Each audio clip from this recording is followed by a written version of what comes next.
Earth's history spans over 4.5 billion years. That's really freaking long. To help us wrap our minds around it, geologists have divided that length of time into four great eons. Let's zoom through them. We start with the Hadean Eon, which begins with the formation of Earth as a molten, fiery planet bombarded by asteroids big and small. Over time, the surface begins to cool, forming a solid crust. And as the crust cools, water vapor in the atmosphere condenses and falls as rain, forming the first oceans. But there's no life yet.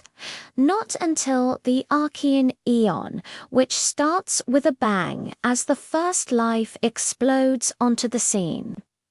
These were simple, single-celled organisms called microbes. They would grow into colonies, forming layers upon layers of calcified shells called stromatolites.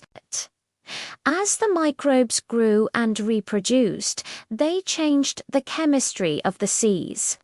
They also helped supercharge the atmosphere with oxygen. But it wasn't until the next eon that oxygen would become abundant. That would be the Proterozoic Eon. Now, we can see oxygen bubbling up from the depths as microscopic organisms photosynthesize.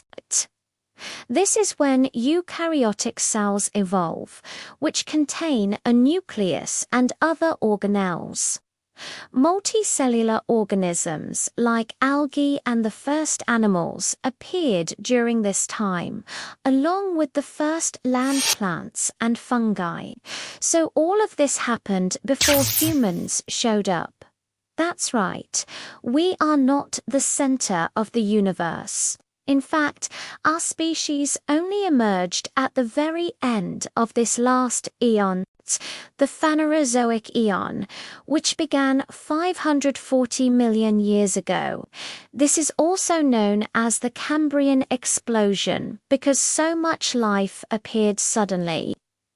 Complex animals, plants, insects, fish, amphibians, reptiles, birds, mammals, forests, flowers, fruits, and finally humans. During this time, the continents moved, oceans rose and fell, and new species evolved, and the cycle of life continued. So from molten rock to thriving life, from microbes to humans, the four eons of Earth tell the epic story of our planet. And we get to be part of that story too. If you want to learn more about our amazing planet, subscribe for more updates.